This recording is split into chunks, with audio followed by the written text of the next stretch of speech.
Welcome to the night class. Today we're going to do a few special factorizations.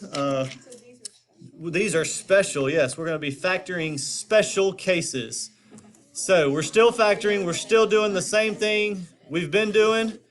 Only we have a few shortcuts maybe. So first example. This is our last section for chapter 7. So yeah, our first example here, we're going to do just like we have been doing. Starts off very simple. Two numbers that multiply to be what? 49. And add up to be? 14. What are two numbers that multiply? 7 and? 7. So when you get the same number twice, Desi, please hush. When you get the same number twice, don't leave it written like that. It's x plus 7 what? Squared. Squared, because you're multiplying something by itself. That's what they're talking about, the special case. Okay? All right? So there's really nothing special about it except how they want you to write your answer. Easy? Yeah, you have done these already. Like I said, you've done everything up here already. It's just the only difference is, hey, they don't want you to leave it like that. They want you to write it x plus 7 squared. Okay? So it'll say like write a special case. It won't even know. It'll just expect you to know it. If you get the same factor twice, they expect you to write it like that. It's not going to say factor the special case. No. You're just going to have to recognize the special case. Okay? So a couple more just like that. Here, again, same thing. It does help you if you can see it before it happens. Okay? But I'm just going to go ahead and warn you, you got to be doing it a few times before you can see it before it happens. Because, like with this one, okay, we can do it like we have been. Is there a greatest common factor? 3 won't go into 25. There's not. So that means if we're doing this one, we're going to have to borrow or do our grouping, which we've decided takes quite a while. Okay? Or we can take what we just learned from that first one. Notice, okay, 1 is a perfect square. 49 is a perfect square. If you don't know your perfect squares, you need to be a little familiar with them. Okay, what's 1 squared? 1. What's 2 squared? 4. 3 squared? 4 squared? 5 squared? 36.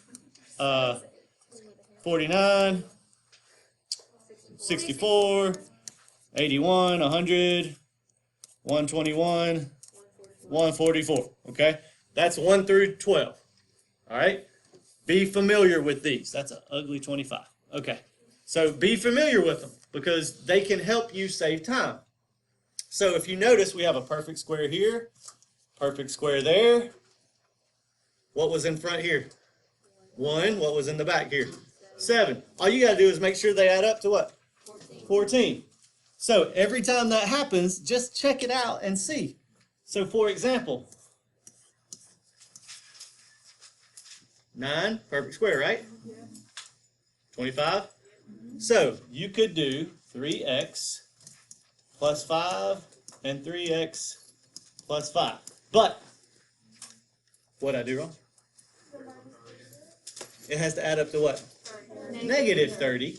And notice 3x times 5 is 15, and 15 times 2, remember doing that little shortcut? Okay, 15 times 2 is 30, but we need it to be what?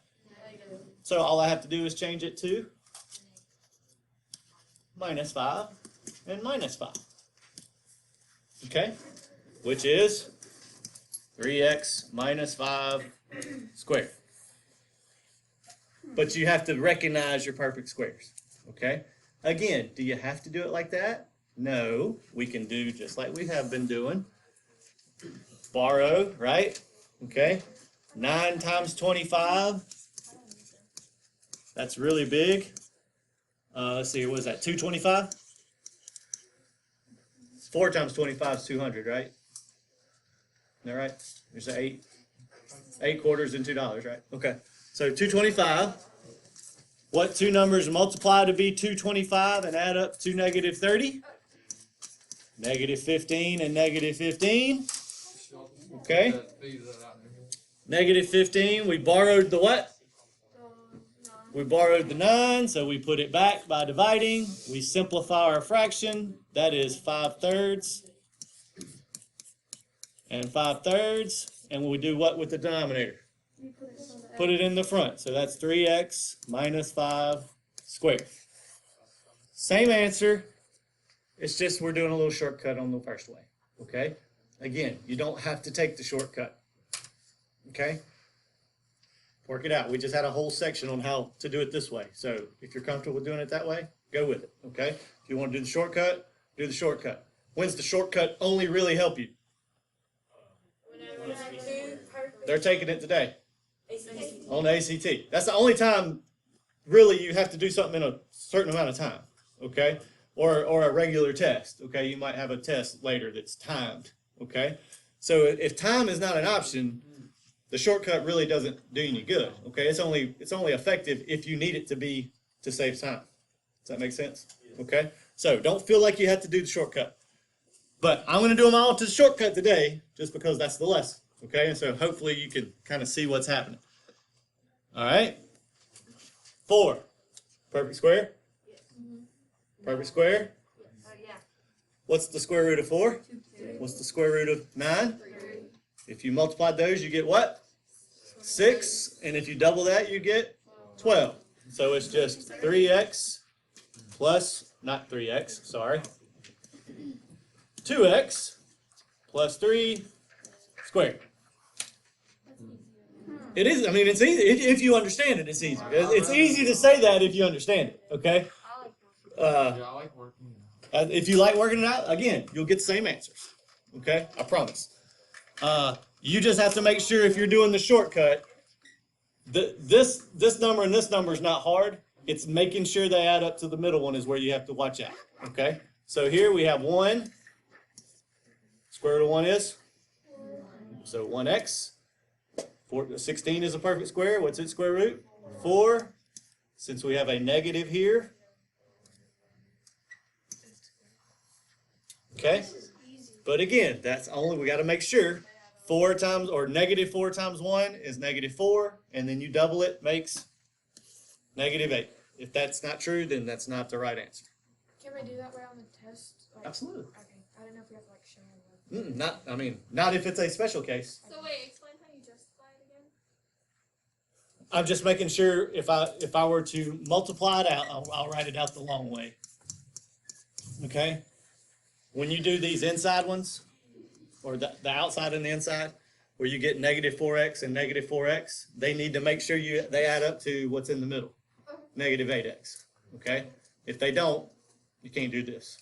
All right? It's not too bad. Teachers, at this time, Mr. Huey is asking for you to please unlock your door. All right.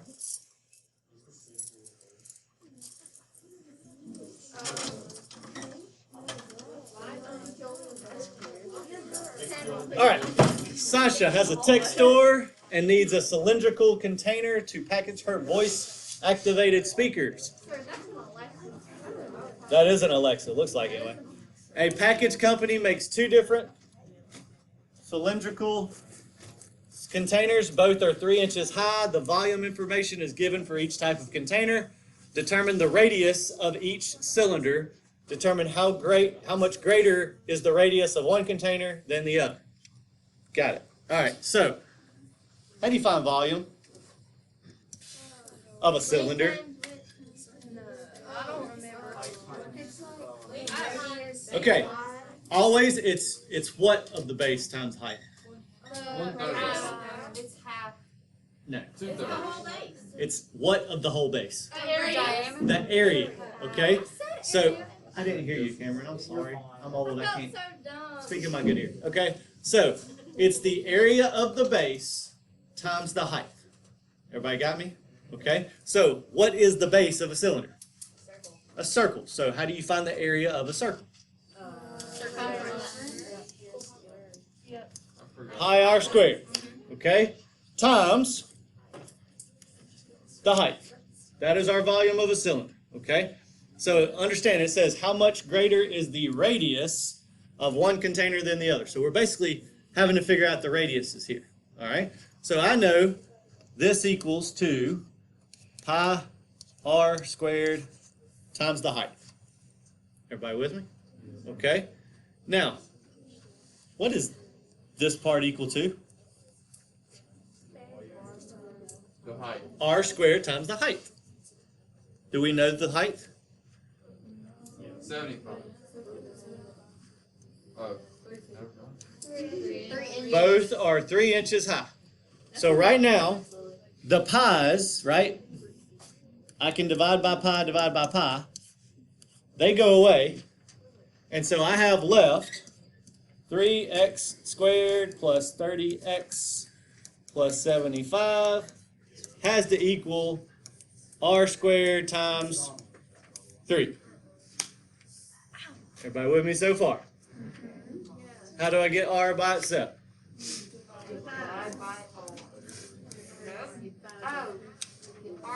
That will be x squared plus 10x plus 25 equals r squared.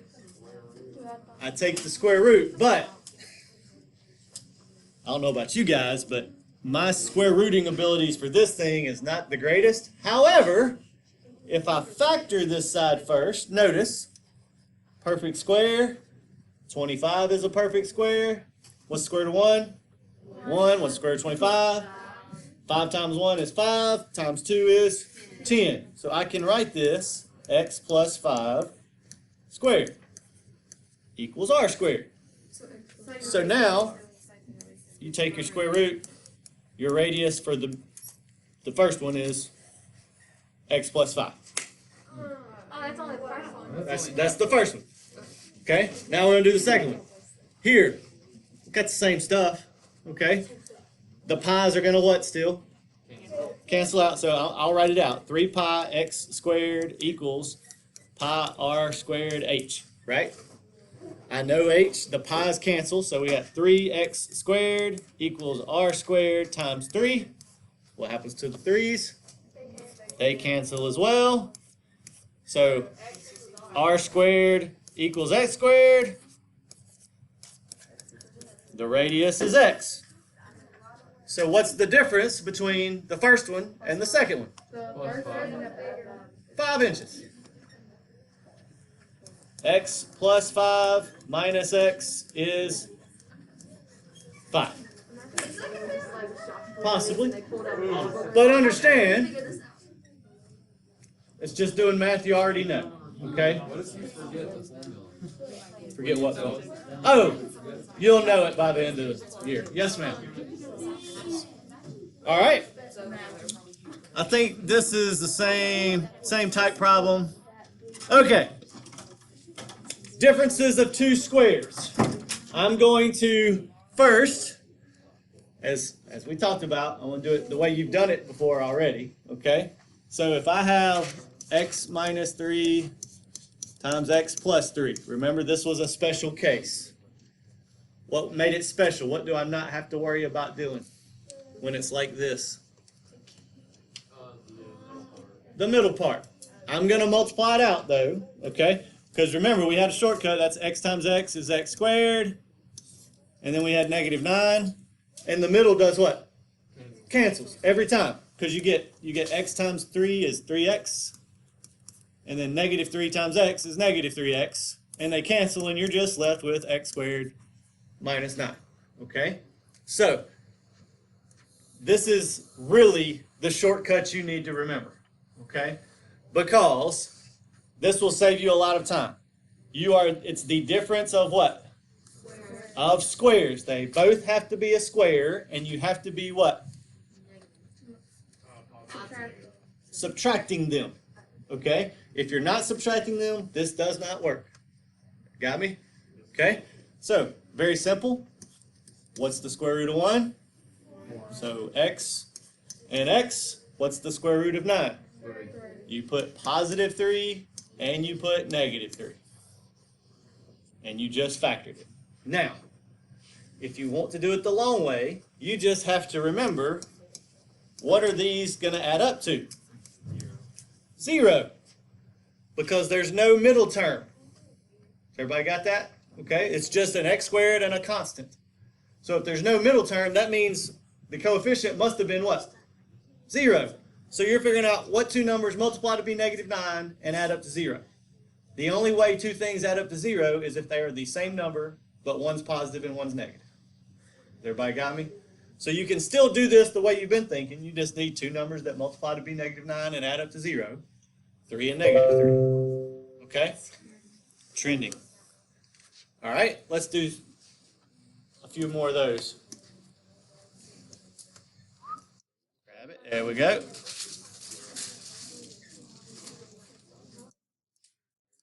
Are those the difference of two squares? Yes, and remember, everything has to be a square. So what do I mean by that? If that had been a 3, I wouldn't be able to do it like we're about to do. Okay? So what is the square root of 4x squared? 2 what? 2x. What's the square root of 81? Plus 9 minus 9. Okay? Let's try a couple more. It's like easy, but it's not. It's easy, but it's so easy. It's easy if you know your perfect what? Squares. You got to know them.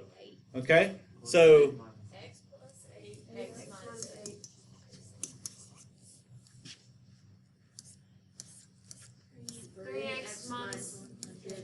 3x minus 10. 3x plus. Why'd you say 100? I was looking at 100. Can this be the whole test? Please. everybody good? Yes. Okay. Awesome. Hope you have a great day. Stay above the line, and as always, see you next time.